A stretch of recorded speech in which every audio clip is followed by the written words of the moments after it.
작년 한 매체를 통해 혜성같이 떠오른 일본의 5인조 그룹 G팝. 놀랍게도 멤버들의 평균 나이는 67세입니다.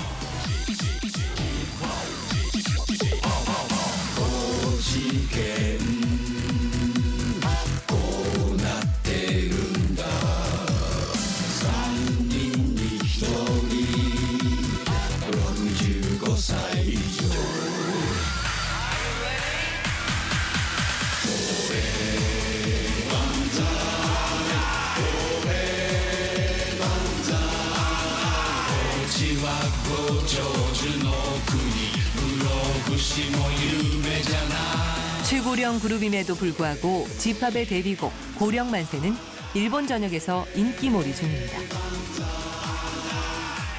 그들의 노래처럼 노인들 모두 고령만세를 외치며 살 수 있을까요?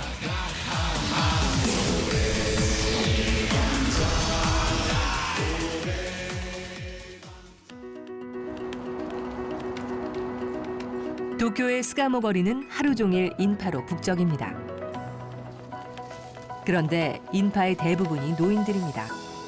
양쪽으로 빼곡이 들어선 상가도 주로 노인들을 상대로 장사를 하고 있습니다.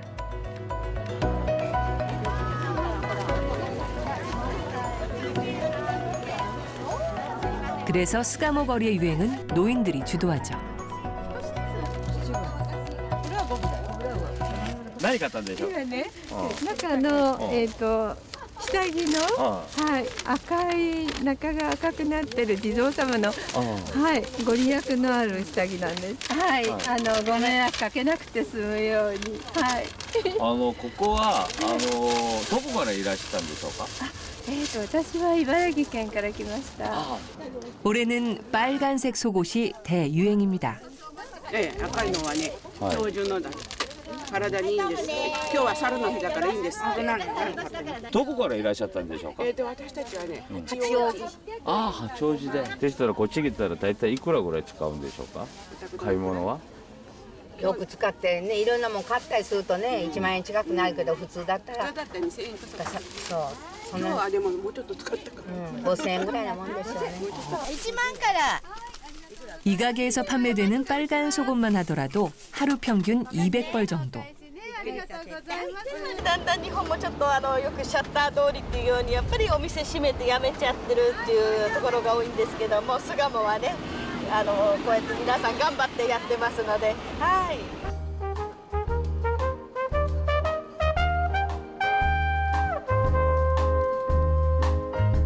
노인들에게 편한 신발을 전문적으로 파는 가게도 성업 중입니다. この間大体2万円ぐらい。日本のシニアの方たちっていうのは結構ねお金がお家も全部自分ありまして子育てが終わってで一応会社を退職して以降自分の自由な時間と年金と退職金とそれをうまく使って。 人生をエンジョイしているという人たちが多いからやっぱり私どもはそこに目をつけて商売してるんですよね。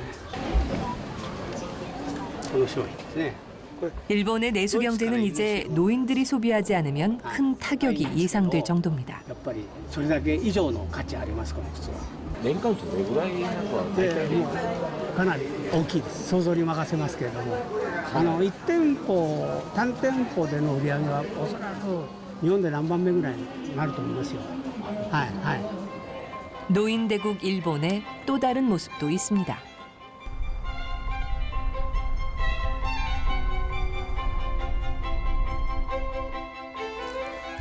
가와구치 할아버지는 성프란시스코 수도원에서 운영하는 특별 양로원에서 살고 있습니다.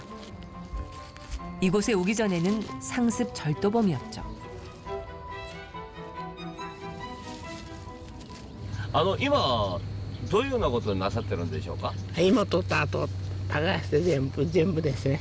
全部耕して草取ってまた次の朝埋める。 할아버지가 훔친 것들은 실은 별것 아니었습니다. 人のも取ったりなんかそれで食べてた。人を傷つけたなんかしたら自分が好かないからね。ただ食べるだけとそれでうろうろしてた。それだけですね。それけもうだいぶ人生の半分はもう入ってる。 빵 한 조각, 밥 한 그릇을 훔친 것이 대부분이지만 전과 팔범입니다. 출소에도 갈 곳이 없었던 그는 거리를 떠돌며 절도로 연명했죠. 마지막으로 체포된 건 70살이 되던 해였습니다. 도시락 하나 훔친 것이 전부였죠. いや病院の中空いてたんですよ。ちょうど寒い時やったから。だけど寒さがいいなと思ったら弁当が来たわけな。そして弁当食べようかなと思った時に自分が捕まった。これは何しようかって言われて、ああどうもすまね。それで病院で捕まって刑務所行ったんでしょ。はい、そうですね。それがもう最後です。 私聞きたいことあるんですけど、ちょっと立てていただいて。 새 삶의 계기가 되어준 것은 사람이었습니다. 출소 후 이곳에서 만난 한 사람. もう亡くなられたわけです。自分がここに入った時に優しい声かけてくれた人なんですよ。 작은 친절이었지만 따뜻한 말 한마디가 그리웠던 그에겐 큰 힘이 됐습니다. 畑しよったら飲むの飲みっていうかやっぱ嬉しかったですよ。そういうやっぱりいろいろな記録がありますよね。ですからその前はそういうような方はいらっしゃる。なかったなかった。 가와구치 할아버지는 한때는 스스로 교도소에 들어가기 위해 물건을 훔치기도 했습니다. 돌봐줄 가족이 없었던 그에겐 교도소가 더 안락한 거처였던 적이 있었습니다. また悪くしてもね、またここ入れば仕事すれば食べさせられるから、要するに寝るとこもあるしね。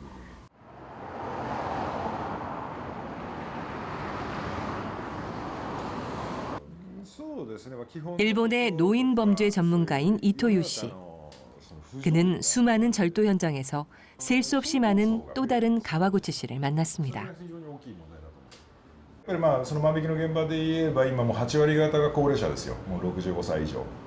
昔は少年とかの方が多かったんですけど、今も高齢者の方が圧倒的に多い。 일본의 노인 범죄율은 90년대 후반부터 급증해 지금은 전체 범죄율의 10.7%를 넘어섰습니다. 더 큰 문제는 비슷한 범죄를 6회 이상 저지른 노인의 재범률이 30.9%나 된다는 것입니다. やっぱり寂しいっていうところだと思いますよ。一番大きいのは一人暮らしの方が非常に増えてきている。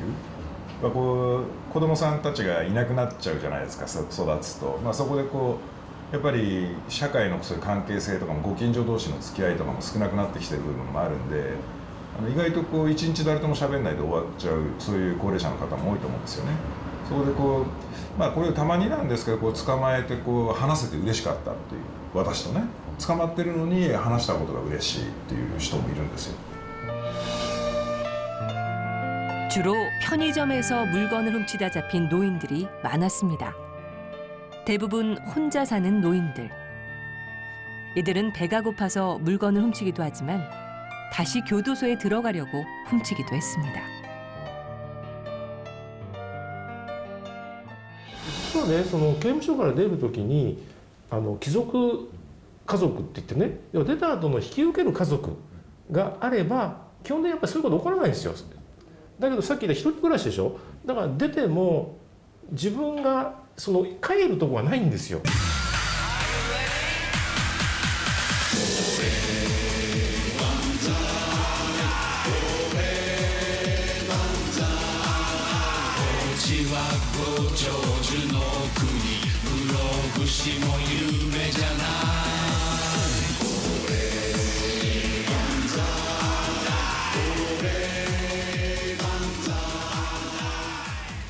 일본의 최고령 그룹 지팝이 탄생한 곳은 고치현입니다.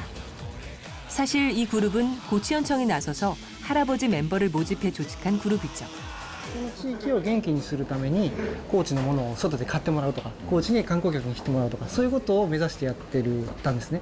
そのただ延長の中で一つ分かりやすい存在として、お年寄りでも元気に暮らせる県、お年寄りっていうこと自体がいいことじゃないですかっていう文化も発信したかったっていう。はい。 고치현은 일본에서 고령화율이 두 번째로 높은 지역입니다. 그래서 이 지역에 고착화된 노쇠한 이미지를 벗고 노인들도 활기차고 멋진 존재라는 걸 홍보하기 위해 결성한 것입니다.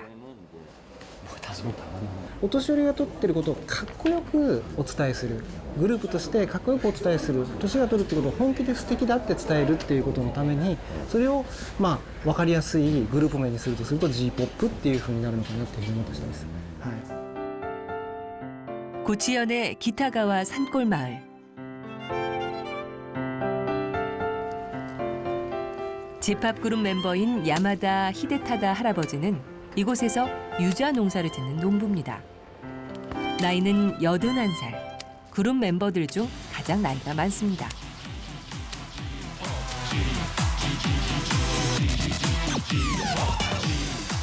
그는 농사일을 하는 틈틈이 데뷔곡 고령만세 춤을 연습해 첫 무대에 올랐습니다.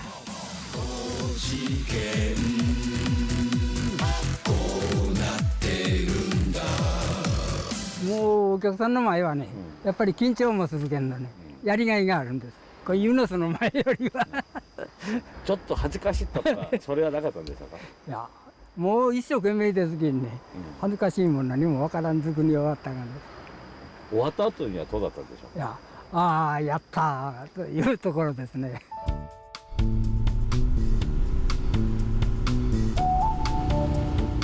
66살의 오타카 아키라 씨와 67살의 데키 요시노리 씨도 집합그룹의 멤버로 합류했습니다. 평생 바다일을 하며 살아온 어부들이 할아버지 뮤지션이 된 거죠.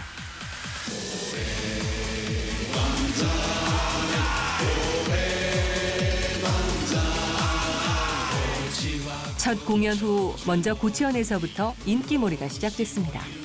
이제는 전국으로 알려져 열광적인 팬들을 거느린 스타죠.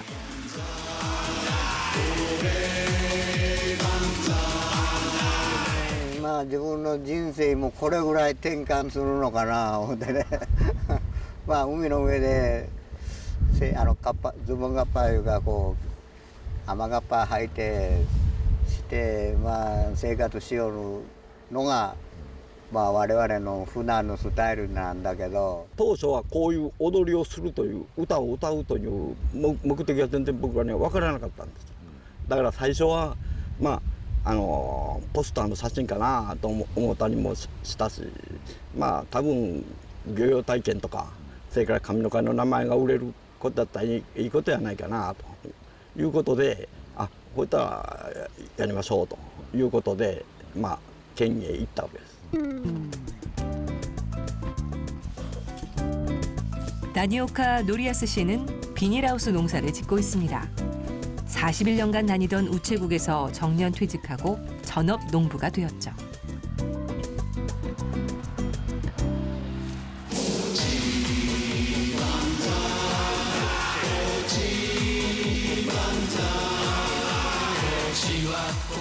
평생 동안 춤이라곤 춰본 적이 없던 사람이 60을 훌쩍 넘겨 춤추는 인생을 시작했습니다. 첫 데뷔 무대의 짜릿함이 그를 진짜 춤꾼으로 만들어준 것입니다.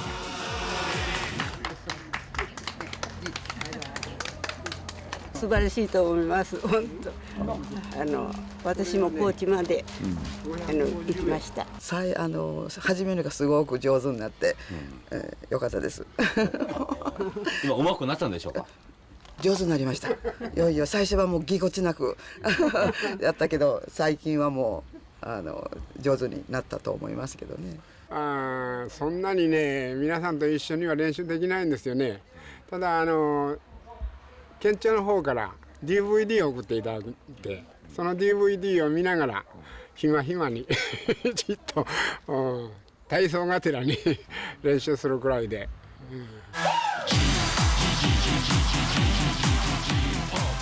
작년 집합의 데뷔곡인 고령만세가 공개되자 3주 만에 조회수 36만 건을 기록하며 일본 전역으로 퍼져나갔습니다.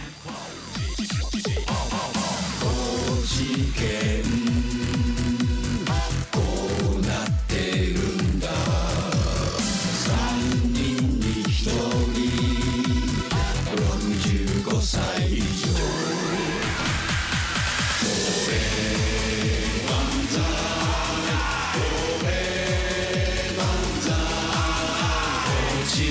ご長寿の国室伏も夢じゃないこれ万歳これ万歳今日も町には主にあおまだまだこれからがおじ万歳おじ万歳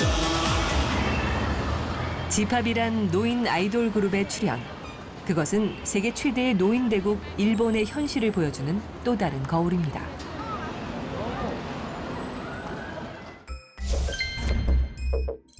일본이 65세 이상 고령자가 인구의 20%를 넘어서는 초고령 사회가 된 것은 지난 2007년입니다. 독거노인 역시 가파르게 증가해 2015년에 이미 600만 명을 넘어섰습니다. 초고령 사회의 독거노인 문제는 더 이상 개인의 문제가 아니라 국가적인 문제가 되었습니다.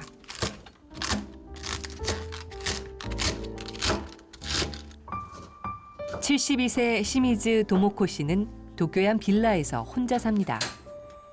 자식 셋을 낳아 출가시키고 15년째 독거 생활을 하고 있죠.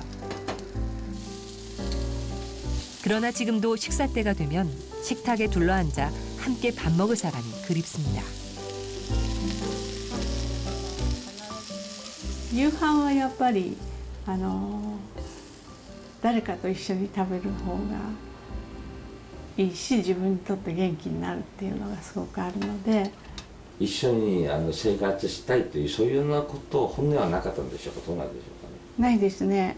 スープの冷めない距離ってご存知ですか？親子が暮らすのにやっぱり親子でも特に介護になるとすごい負担ですよね。私も介護の経験があるんですけど、それで皆さん手に負えなくなって施設に親を入れてしまうっていうことが日本でもすごくあったんですけど、だ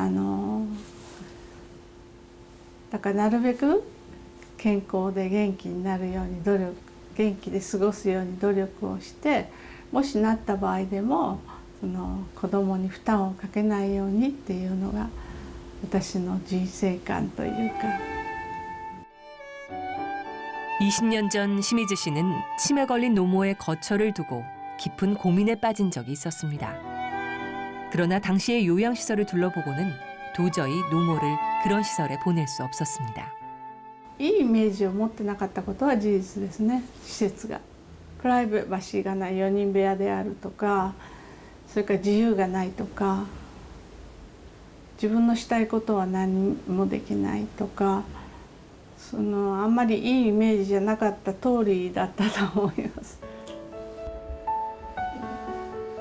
그때의 요양시설은 노후의 삶을 행복하게 보내기 위해서라기보다 노인들을 사회에서 격리시키기 위한 시설에 가까웠습니다. で母は、経済的にはしっかりしてたのですけれども、絶対どんなことがあっても施設に入れないでくれっていうふうにずっと言ってましたので、私が介護を始めてヘルパーも月何十万とかっていうふうにかかったんですけど、いろいろ大変でした。 결국 돌아가실 때까지 노모의 수발을 들며 살았습니다. 하지만 자식들에게는 그런 헌신을 요구할 수 없다는 걸 잘 알고 있죠. 요양시설에 갈 생각도 없습니다. 그래서 시미즈 씨는 몇 년 전부터 자신이 노후를 보낼 마땅한 거처를 찾는 중입니다. 今のまさにそれでもっと自立して書いてあるのは勉強したじゃないですか。高齢者は元気で亡くなるまでなるべく元気な状態で暮らすにはどうしたらいいかについてすごい勉強しましたので、辛くても台所をやってるうちにだんだんもうお昼頃には元気になるとか、この間もお話したと思うけど、やっぱり自立と共生っていうのが私の人生観で、自分らしく好きなことをして暮らすっていうことと、人と共感し合う喜びと両方がないと人間っていうのはやっぱり元気がなくなるんじゃないかっていうのがあって。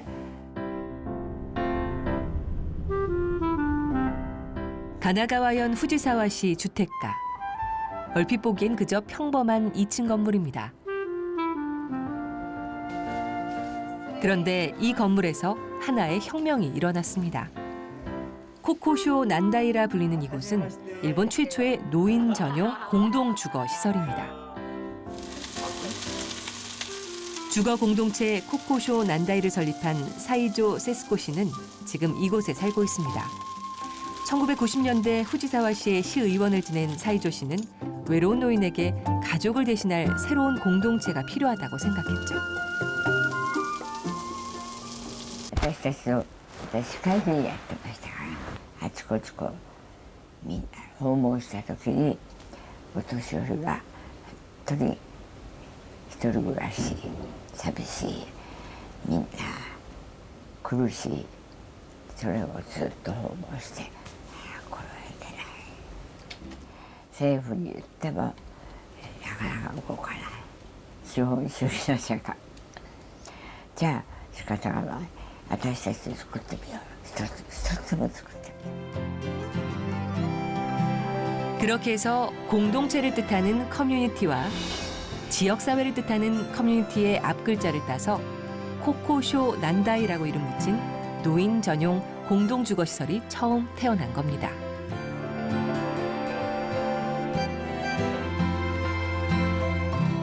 ケアのための収入っていうのが目的だったんですね。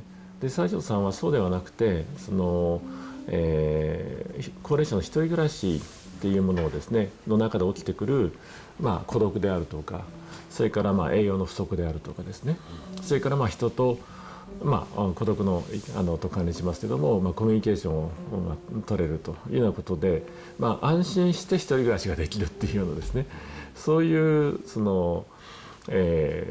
住まい方を実践したいっていうふうに考えられて、それでここを作ってですね。 코코쇼 난다이는 전형적인 요양시설에 대한 반성에서부터 출발했습니다. 이곳에서는 노인들이 스스로 독립적인 생활을 할 수 있는 개인 주거 공간을 허용하면서 공동 프로그램을 함께 제공하죠. 91살의 나카무라 할머니는 자신의 방에 작은 제단을 차렸습니다. 집에서 그랬듯 이곳에서도 아침 저녁 기도를 하죠. 따로 그러나 또 같이. 그것이 이곳의 삶의 방식입니다. 이시하라 가스노부 할아버지의 방은 또 다른 모습입니다.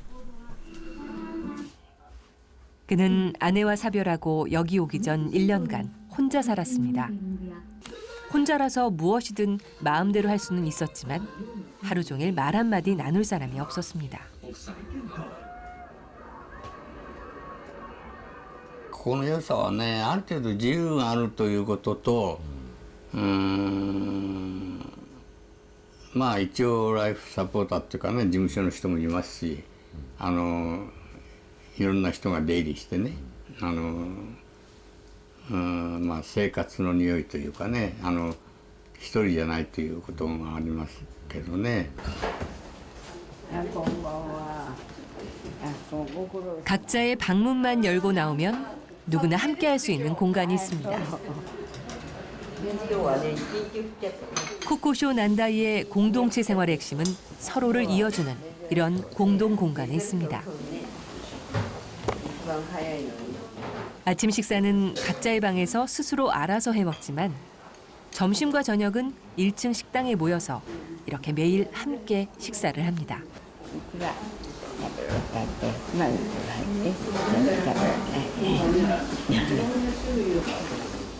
テレビ見てるとこ、お茶飲んでるとこ。男の人は珍しいぐらい。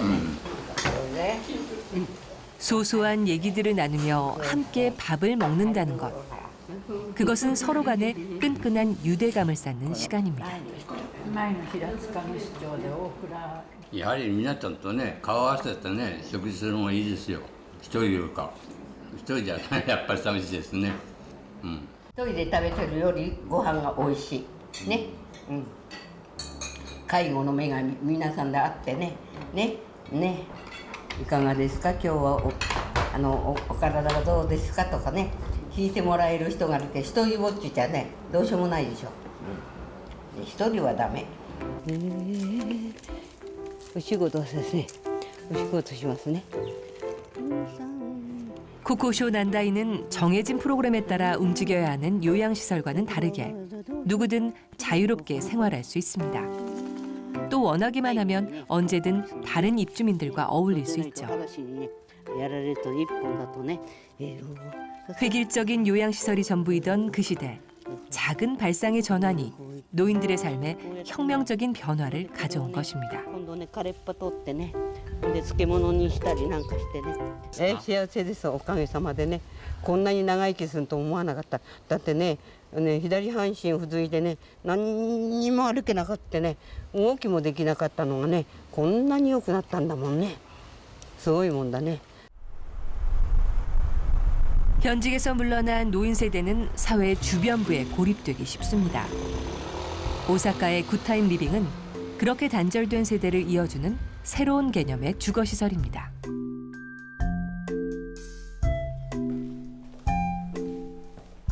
이 건물 안에는 대학생 아파트가 있습니다.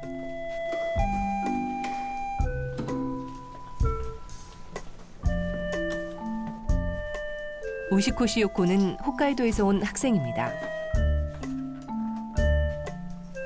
2년 전 오사카의 한 대학에 입학하면서 이곳에 입주해 지금까지 살고 있죠. みんないろんな個性があってでそのことに気づけたことですかね. 이곳의 입주 경쟁은 치열합니다. 각 층마다 마련된 공동 공간에다 싼 임대료도 매력적이지만 또 다른 경험을 쌓을 수 있는 곳이기 때문입니다. 外に大阪に出たらやっぱ一人暮らしって初めてなんですごい自分の世界にこもっちゃうかなって思ってたんですけどでも全然そういう地域の関わりとかも多かったのでなんか地元にいる時よりもすごい社会性っていうか地域の人との関わりは増えた感じはします。 문 하나를 열면 대학생 아파트는 전혀 다른 공간으로 바로 연결됩니다. こちらの扉から向こうがですね、有料老人ホーム、そしてこちらが学生マンションを分ける扉となっております。 이 건물에 입주를 원하는 대학생들은 저렴한 월세를 내는 대신 양로시설 노인들과의 공동 프로그램에 적극 참여합니다.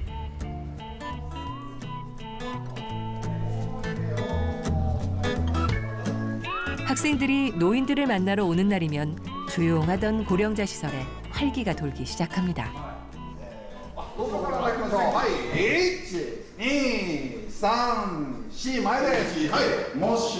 노인들이 매일 하는 몸풀기 체조입니다. 하지만 대학생들과 함께하는 날이면 다른 때와는 분위기가 확 다릅니다. 一般の人と学生で住んでてもそのマンションで交流ってすることもないですしでもこっちだったらすごいこのマンションの人たちともそのプロジェクトを通して仲良くなれますしそれだけじゃなくてそこの老人ホームの高齢者の方々とも積極的に関わっていけるのはすごいなと思います。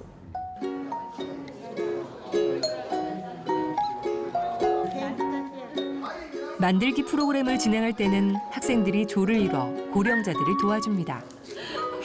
정기적으로 진행되는 이런 프로그램은 학생들이 참여해 고령자들의 눈높이에 맞춰서 준비하죠.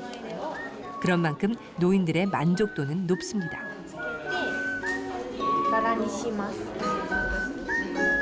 일본의 65세 이상 노인들 중 젊은 세대와 교류하고 싶다고 답한 비율은 62.2%에 달합니다. 일본의 노인 주거는 이에 맞춰 세대 간 교류를 추구하는 세대 공존형 커뮤니티로 진화하고 있습니다. そうですね、もう年を忘れてね、若さを感じというか楽しいです、とてもお話してたり。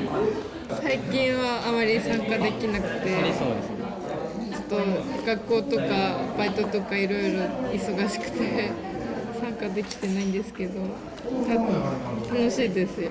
やってみて、普段なかなか自分の祖父とか祖母じゃないと接しないので、なんかこういう感じで他の高齢者の方と接することができるのすごいいい機会だなと思って楽しくやらせていただいてます。考えるんじゃないでしょうかね。でなんかそれ意欲が湧くでしょ。それがいいんじゃないかな。だって私だけ何にもしないわけにいかないから人よりも上手にしたいと思うし、ね、この方にもやっぱりちゃんとしていただいたらちゃんとねそれに応じなければいけないし、活気があるからでしょうね。そういうのいただけるような活気をいただけるような気持ちもしますし。나가노현 북서부의 오가와 마을은 일본식 만두 오야끼로 유명한 곳입니다.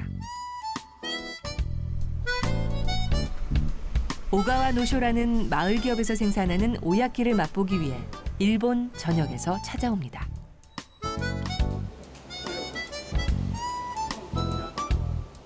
이른 아침 손님 맞이 준비에 나선 오가와 노쇼 공방. 이곳 7개 공방에서 일하는 직원은 80여 명. 평균 연령은 65세입니다.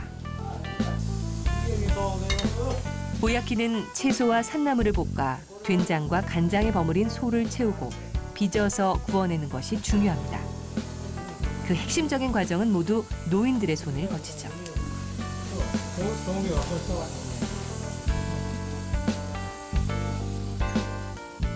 이곳은 30년 전 설립할 때부터 이렇게 노인이 중심이 되어 일해왔습니다.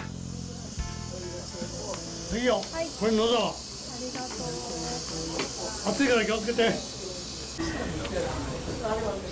손님들은 오야키 맛에 놀라고 노인들의 일하는 모습에 또 한 번 놀랍니다.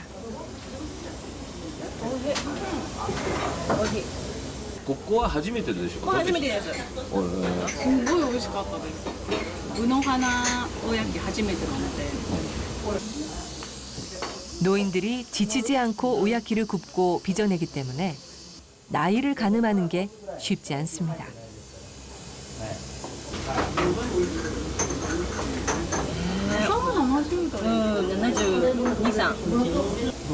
から70ぐらい。奥さんは70ぐらいですかね。 대부분 20년은 좋게 더 젊게 봅니다. 全くダメですね。ね、おいくつなんですか？おじちゃんが93。おばさんは86。お元気な。あ、お元気。若くて。すごい。やっぱりですね。おやきとか食べてるからな。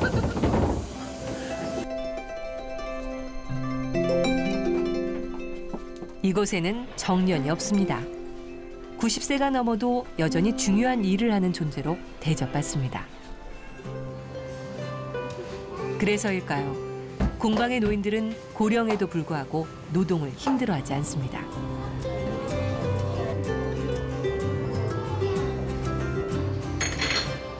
오히려 다양한 연령의 손님들과 교류하며 일하는 데서 활력을 얻는다고 합니다. 私はね、お客さんが来てだろ、来ておやきを食べて、お味の方はいかがですかと、いや、とても美味しいですと言われればもう勇気100倍ですな。いつまでやるつもりでしょうか。私はね、今目標100まで。100まで。ここへ来てればお客さんが来てね、みんなこうやって美味しい美味しいって食べてくれるからね、やる張り合いがあってね、やってるんだよ。やはりこれはね、一つのね、健康を維持するために私とすれば皆さんとこういうお客さん方とね至るそれぞれの地域から来られる方と接することによってやはり自分のね、気持ちがおおらかになります。はい、それが一つの健康の秘訣かなと思っています。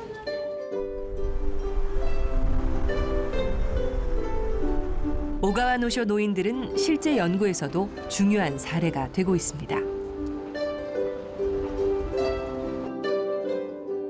도쿄대학의 고령사회종합연구소에서는 65세 이상 고령자를 대상으로 일자리와 건강의 상관관계를 연구하고 있죠.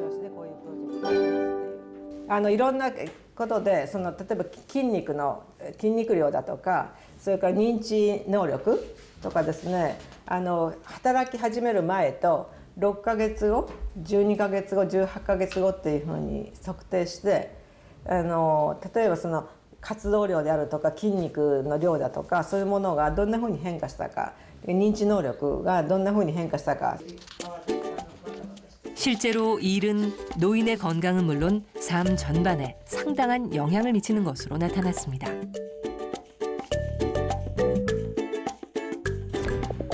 일을 하면서 인지 능력과 근육량이 향상되고 위축된 삶을 벗어나 자신감도 되찾았습니다. そういうことによって仕事の仲間ができる、ね、今まで知らなかった人たちが仲間になるそれから体を外に出て動かすから体も健康になるですよね。だからそれから仕事するために頭使わなくちゃいけないから認知機能も要するに保つ。 도쿄 인근에 위치한 또 다른 노인 주거 시설 코코미야우치. 어린아이부터 몸이 불편한 노인까지 마을 주민들은 날마다 이곳으로 출근하다시피 합니다.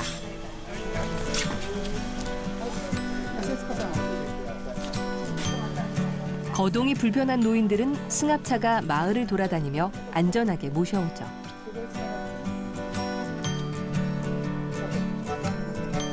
코코미야우치에서 운영하는 모든 프로그램은 지역 주민들에게도 열려 있습니다.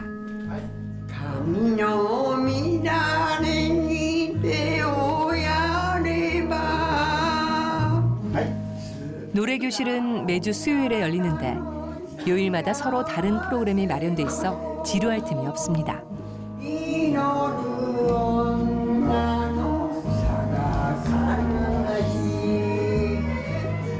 주민들에게 개방된 이런 프로그램을 통해 이곳에 사는 노인들은 마을 주민들과 자연스럽게 어울려 교류합니다.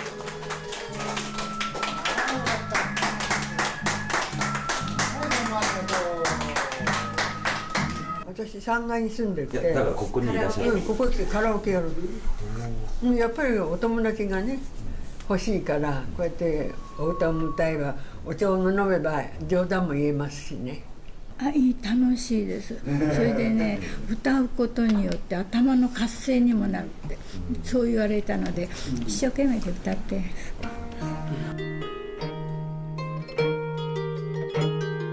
반면 코코미야우치의 노인들이 거주하는 개인 공간은 철저하게 독립성이 보장됩니다.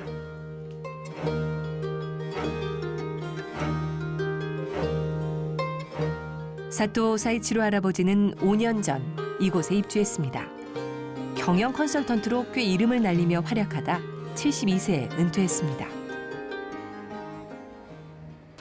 これ日本商工会議所が全国の我々の仕事やってる人900人を選んで名簿を作ったの。その中に私入ってるんです。 화려했던 현직에서 물러나고 아내마저 세상을 떠나 혼자가 됐습니다. 이후 노후를 보낼 새로운 거처를 찾아다녔죠. 그러다 10번째로 찾아온 곳이 이곳이었습니다. だから私はここへ来た時に最初ね一泊だけ泊めてもらったんですよ。要するに皆さんとどういうねなるか分かんないから、それでその時やっぱりああいう雰囲気でご飯食べて、あこれはいいなと思って早速契約したわけですよ。はい、ここが2階です。そして 코코미야우치의 식사 시간은 생애 마지막 거처를 물색하던 사토 할아버지를 붙잡았습니다. 정갈한 음식은 입맛을 돋우고 식구처럼 식탁에 둘러앉아 식사하는 모습은 참 행복해 보였습니다. 3년간 독거 생활을 해 사람의 온기가 그리웠던 그는 이곳 식탁에 흐르는 단란함이 좋아 이곳에 입주했습니다.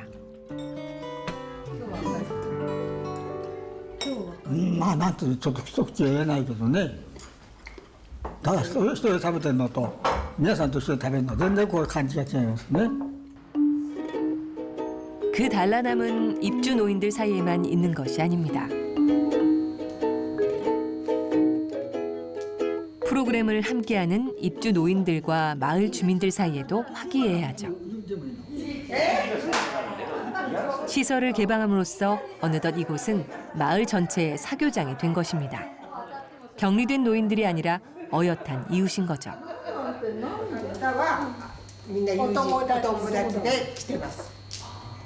皆さんよくこういうふうに集まってやってるんでしょうか。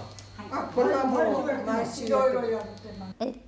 私は、週に1回だけか来てません。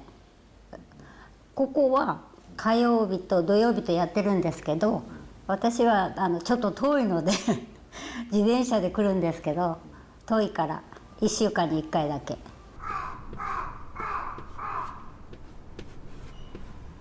이 건물의 1층엔 카페가 있습니다.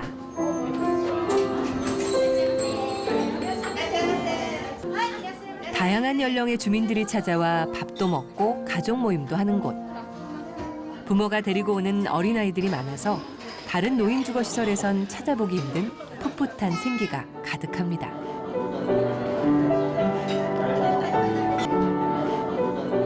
코코미야우치의 노인들은 아침 저녁은 시설의 식당에서 하고 점심은 이 카페에서 먹습니다.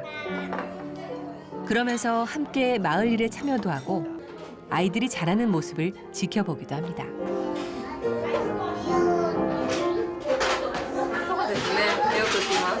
なんか子供が遊べるスペースもあって過ごしやすいので、すごいいいと思います。なんかいつもまあちょくちょく来るので顔見知りにはなってるので挨拶したり、皆さんなんか成長とかみんな楽しみにしてくれてるので。 可愛いねとか、あとここに来る子供も時々来るのでちょっとずつ成長するでしょ。それを見て大きくなったねとか言ってくれるので、なんかこう嬉しいよね、親として。 피아노 연주는 마을의 자원봉사자가 도맡아 하고 요리와 서빙도 마을 주민들이 합니다. 노인들은 주민들과 억지로 교류하려고 애를 쓰지 않아도 자연스럽게 늘 함께 어울리는 사이입니다. 노인들만 식사를 하는 다른 곳과는 분위기가 확연히 다릅니다. 大人だけだとポションとしちゃうけど、子供が騒ぐとやっぱり心楽しくなって元気が出ます。外にね外出して食事をしたような気持ちが晴れて、余計美味しい。おばあちゃんとかおじいちゃんには子供のパワーがいくし、その私たち親では発しない落ち着いた周波数、気持ちみたいのがあるんで、なんかこう中和される感じで子供たちもお母さんみたいな年齢じゃなくその上の人たちを一緒に空間の中にいるっていうのはすごい必要なのかな。 주민들이 놀러 오고 싶어하는 장소가 되면서 노인들이 있는 곳이 마을의 중심이 된 것입니다.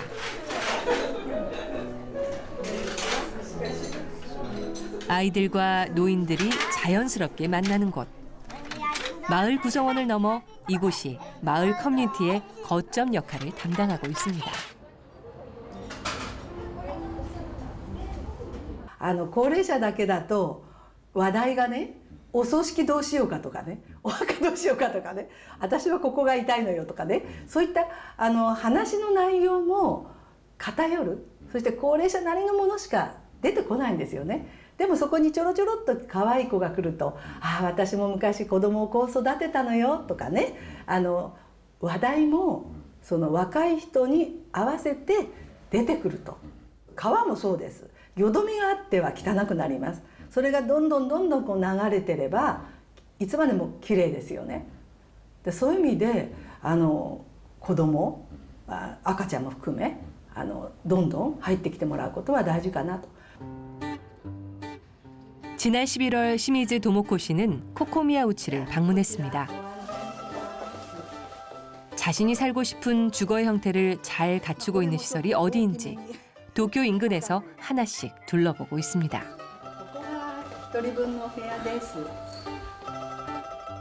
자신의 취향대로 방을 꾸미고 내 집 같은 분위기를 즐기면서 독립적인 생활을 할 수 있는 곳. ミニキッチンで食事をご自分で作ってお昼はカフェで食べます。で夜は上のリビングでね食べるようになってます。ここがリビングです。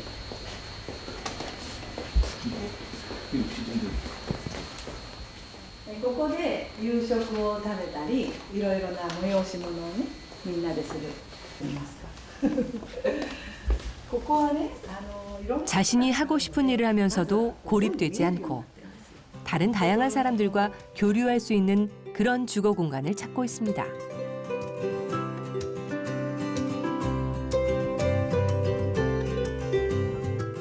이곳 방문은 이번이 2번째죠. 아마도 자신의 생애에서 마지막 거처가 될 그 공간을 시미즈 도모코 씨는 이제 찾았습니다.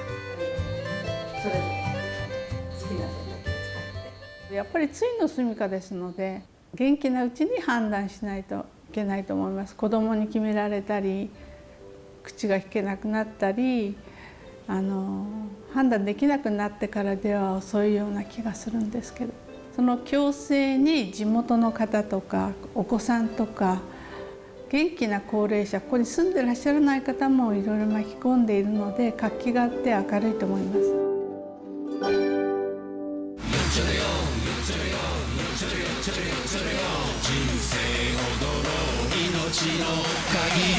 노년은 누구도 피해갈 수 없는 삶의 과정입니다.